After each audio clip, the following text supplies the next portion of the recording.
Hi everyone, good morning. I'm doing my spiritual direction for today, and then I'm also looking at the Maxwell leadership or leader shift.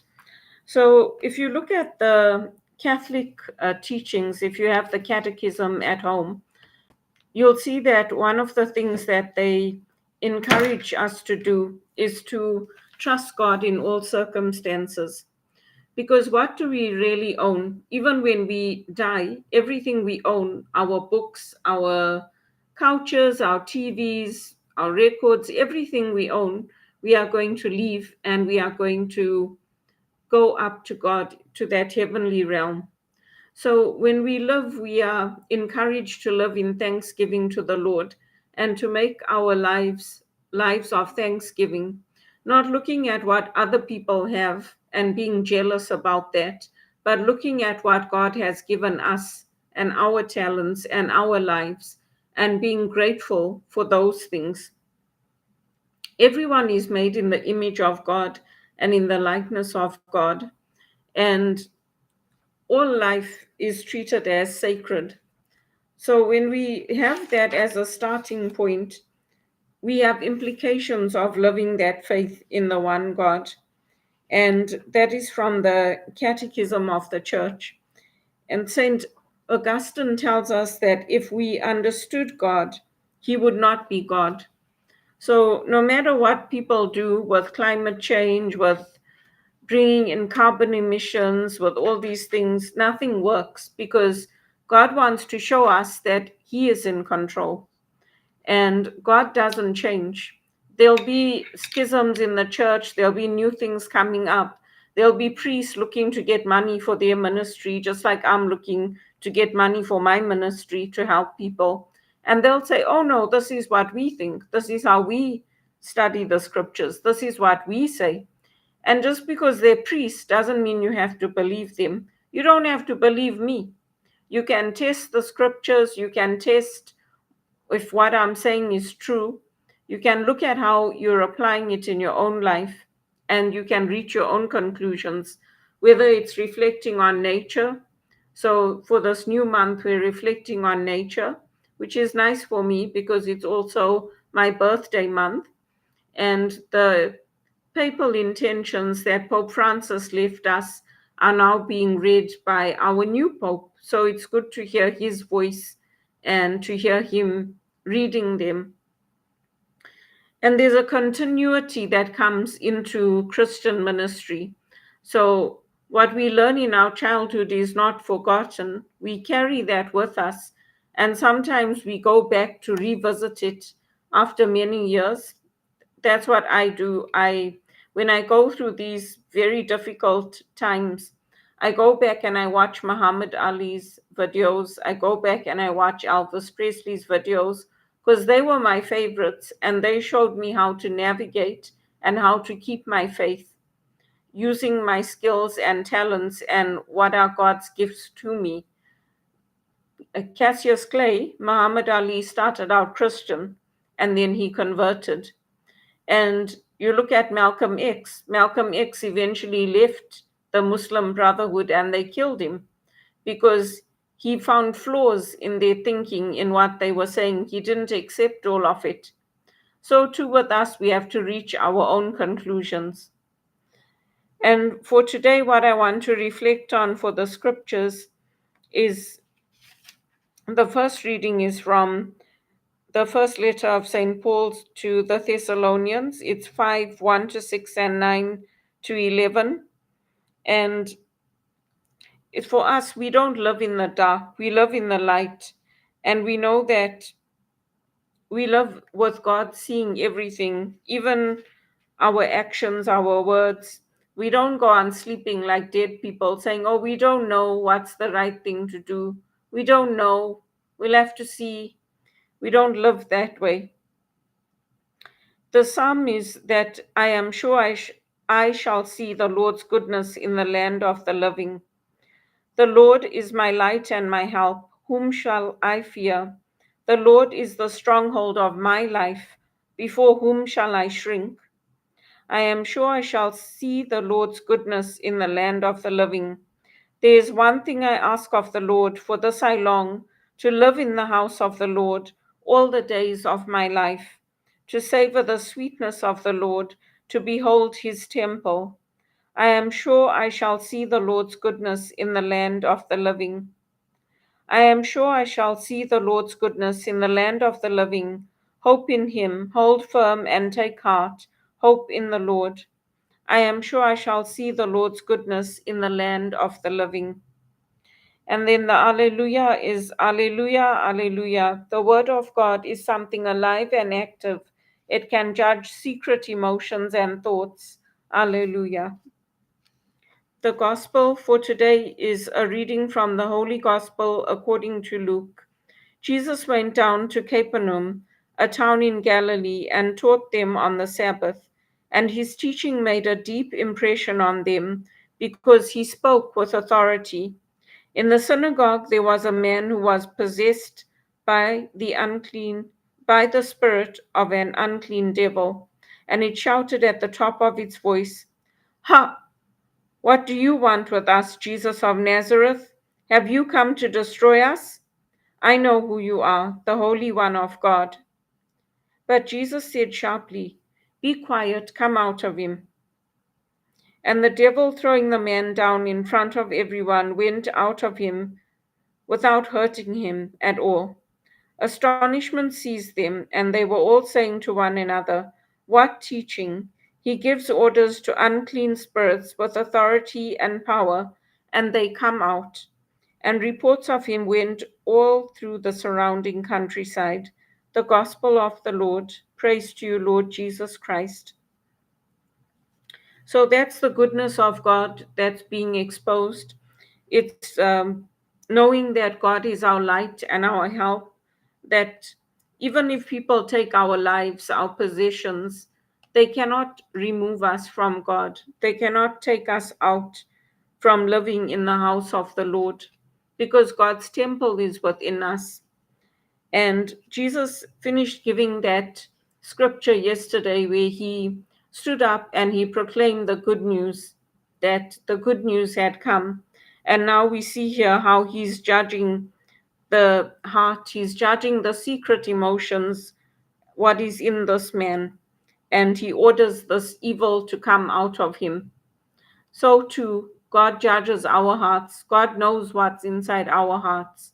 And if there's something evil within us that God needs to remove from us, God will remove that. So the scriptures for me are always encouraging. They're always moving me closer to the Lord. And we see Jesus's courage. We see Jesus's compassion to heal, because this type of healing, casting out demons, it's a ministry that Jesus had, and it's a ministry in the church as well. If you have an aversion to the sacred, you don't like sacred objects, you don't like the scriptures, then those are all signs that something is not right within the spirit. And for me, I'm doing this because the church didn't support me in what I wanted to do.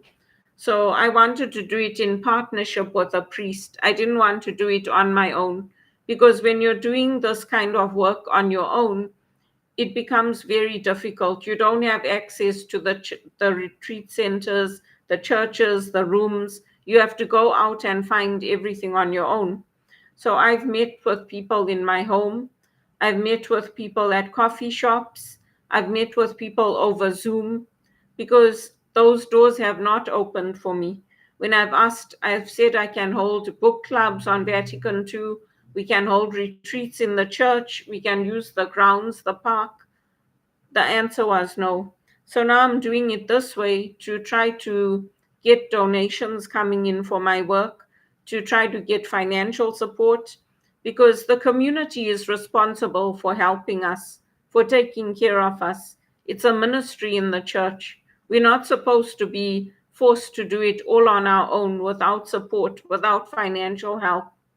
And that's why I also went out and I worked, because when I tried to do it on my own, the cost of booking meeting rooms, of organizing events, it was too costly for me. The church has the grounds, the church has the rooms, The church has the scriptures, it has the infrastructure, but they refuse to help me. So I had to find a way to do it on my own. And this is the way that I'm doing it, combining this and my John Maxwell. And if you look at the John Maxwell for today on leadership, leaders acknowledge that they must climb the hill first. So for those of us who are doing this on our own, it's trial and error. We're not going to get everything right the first time. It's like starting a family. You never wait for the perfect time to start your family.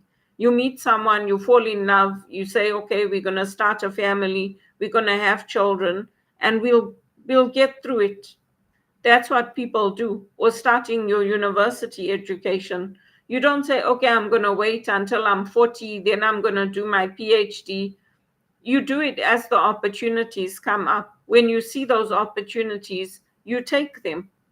And that's how it is. We know that we have to go first. We know we have to try new things. And for me, that's part of the excitement of the journey. When we're trying new things, learning new things, having opportunities to bring in our own ideas. And the church used to be like that. It used to be a place where people's ideas were welcome, where we could get involved, where we could do new things. And that's what I experienced when I was in South Africa and when I was in Zimbabwe. That's why it was hard for me to leave. It was hard for me to leave Trinity House and to leave Father Peter Knox, to leave Graham, to leave Damien Howard. It was hard for me to leave them because I knew that there's not a lot of priests are willing to do that. Most of the priests want to do what they want to do. It's their parish, and they don't want you to come in and tell them what you want to do, to have events, to have fundraisers, to have retreats. They want to bring in who they want. So there were special times in my life, and that's why I wanted to have those opportunities to work with them again. But unfortunately, that hasn't happened. So that doesn't mean I give up. It doesn't depend on my title or my position. It's not about whether I'm going to church every week or not. The church will carry on without me. It doesn't need me. I'm just one person. They have more than enough people. So for me, I'm doing what I have to do to move forward with my life. And this is my responsibility, because if I don't invest in myself, if I don't try something new, if I don't reach out and send out my proposals to ask companies for funding, to ask churches for funding, to ask the archdiocese for funding, they don't care. They've got millions of people. So I have to put my name out there. I have to put my appeal out there. I have to ask them.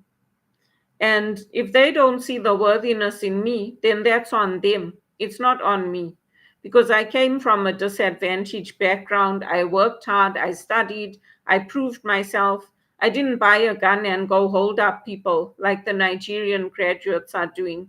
I didn't join a Black Panther movement, which made me elitist and above everybody else. I worked and I went out there and I earned my bread. And it's on them that they are not giving me the opportunities to work in a paid position in the churches, in the companies that know my work, that know what I can do.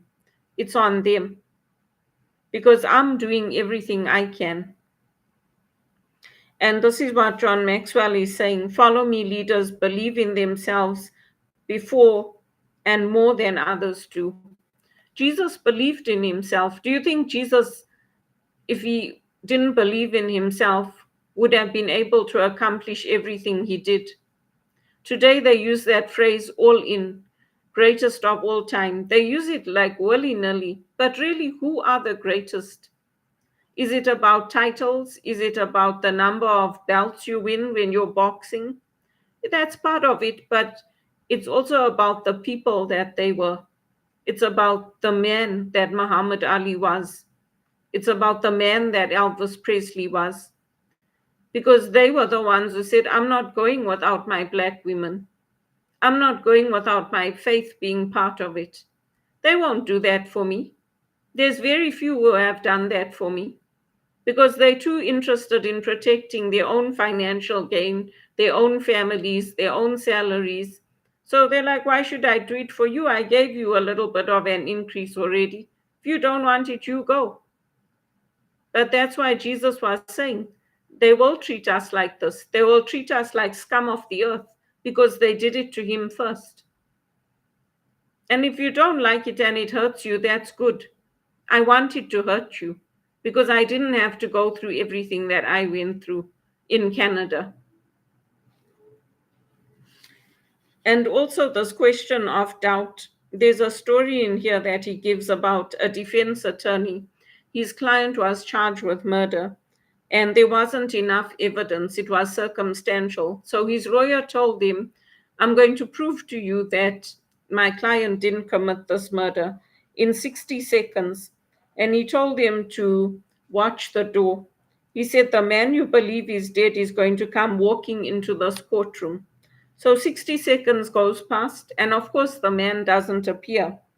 So he says to the courtroom, so the mere fact that you turned and looked at the door shows that you had some doubt. So because there's reasonable doubt, you have to free my client. And the judge said, no, I'm not going to free your client. So he said, how could you? I saw you all watching those doors. And the judge said to him, yes, we were watching the doors, and I'm paraphrasing, but you and your client were not watching the door. So that's why don't expect anyone to believe in something if you don't believe in it yourself. And that's why I believe in myself. I believe in my gifts, my talents as an HR professional, as an executive assistant, as a spiritual director, as a speaker. I do believe in myself. I wouldn't have come this far if I didn't. How would I? Is it possible? Is it possible to accomplish, to graduate, to study?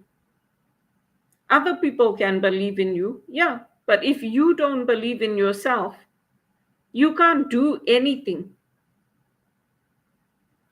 Self belief is more than positive words. If you don't live it, people are not going to believe in you and they're not going to follow you. That's just the reality.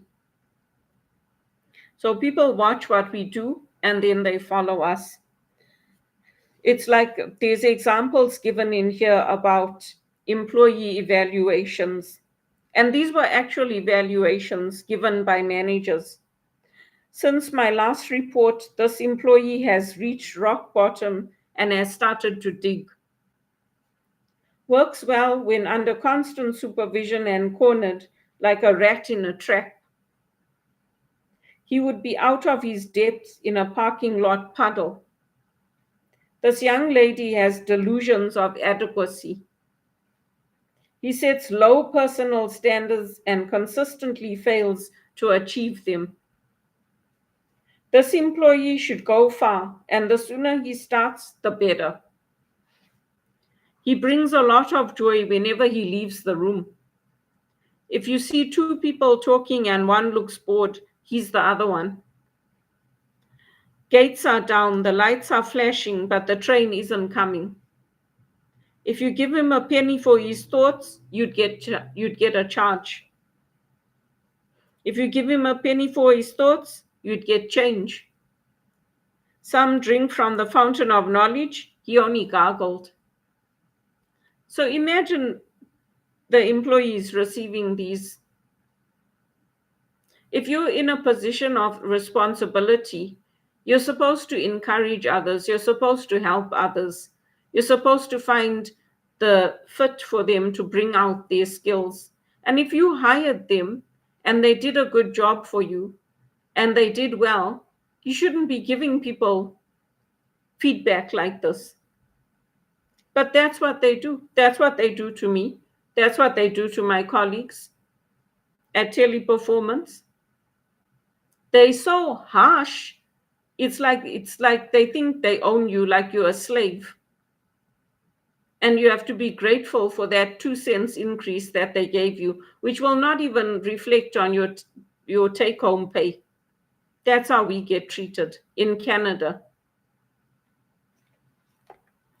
So we have to think about what kind of workplaces we're building, what kind of churches we're building.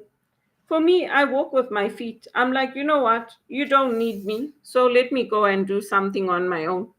Because whenever I come with an idea, whenever I come with a suggestion, whenever I come with something I can lead, you're not interested. So let me take control and let me do something for myself.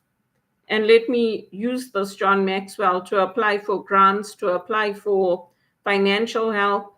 Let me work with partners who are interested in actually helping me also come up in life, not who are interested in always putting me down, pushing me out, giving my family the support, not me, looking after my sister, my brother in law, but not me and my mom.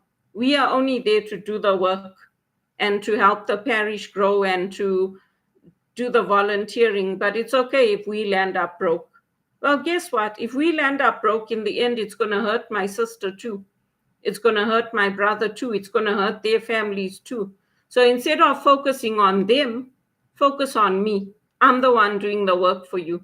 I'm the one putting in the time, the effort. I'm the one who read at Mass. I'm the one who did the children's liturgy. I'm the one who stepped up for the Eucharistic ministry. I'm the one who helped with the rosary. I'm the one who helped clean the church. I'm the one who helped Peter Knox. I'm the one who helped Damien Howard. So for a change, look at getting that money to me. Look at giving those good paying jobs to me. My sister will also be happy, and my brother. You might not think it, but they will be happy. Follow me leaders make commitments to themselves before and more than others. And that's what we have to do. We have to be committed to ourselves, to building up our own lives, to finishing what we started with our education. We have to be committed to it. Because if we are not committed to it, nobody else is going to be. Maybe when you're small, your parents might say, "Did you do your homework?" But after that, once you get to high school and once you get to be an adult, no one's going to come say, "Oh, did you do your homework? Did you hand in your papers? Did you do all your assignments so you can graduate and get your master's in theology?" Nobody did that for me. Nobody even made a meal for me or cooked a meal for me. I did it on my own. So it's time that people started showing me some respect and treating me with the credibility that I deserve. Because I paid the price and I followed through regardless of the circumstances. I paid $99 a month to finish my John Maxwell, and I did it over 3 years, earning $11.25 an hour. So give me some respect for what I've done. I deserve it. You want to learn from idiots? You want to learn from people who are gang leaders, who are teaching people how to steal, how to use alley keys to get into any building? You want to teach people how to destroy people's lives? Then don't come to me, because I am not interested. The people I mentored have done very well. They've gone into good paid jobs. So where's that job for me? I don't deserve what is happening to me in this country. And I will keep taking steps forward until I get that financial aid, until I get that investment. And I'm not going back to Bono. He made a fool of himself, taking photos with Ndidi at the freedom ceremony with his arm around her. I'm not going back to him for what? That "I love you" is lip service. He gets millions from the American government. They're all earning well. All his staff are earning well. I'm not going back to him. For what? What I did, I didn't do only for me. I did it for all the volunteers that were with me, for all of us who helped to launch that one campaign. And what did they do for us? Nothing. They did absolutely nothing. We gave them our time. We gave them our voices. We made a difference with getting the treatments out for treatable diseases, for AIDS, for malaria, for TB. We made a difference. We stood up to them when they wanted to support sex work. that one campaign has to be very careful how they move forward, because people like me are not going to give our voices to them when they're sitting on calls and saying, oh, Bono loves her. It's so embarrassing for those of us who started with him. Really? You need to grow up. If you're a leader and you desire to become one, you must always be ready, willing, and committed to climbing the hill first. Climb first, setting the example, and call out, follow me. If you're willing to do that, there's still one more quality you must display as you pay the price of leadership, and that is consistency. But I'm not going to cover consistency today. Those are the points I wanted to share. So I'll leave it at that. And I do watch the Mass online. I sometimes watch our daily TV Mass. Sometimes I watch Knox Shrine. Other times I watch the Mass from the Basilica. But if the church is not going to support me in what I need to do and what I'm telling them and what I need for my life to flourish, I'm not going to the church. I don't see the point. I have enough to deal with.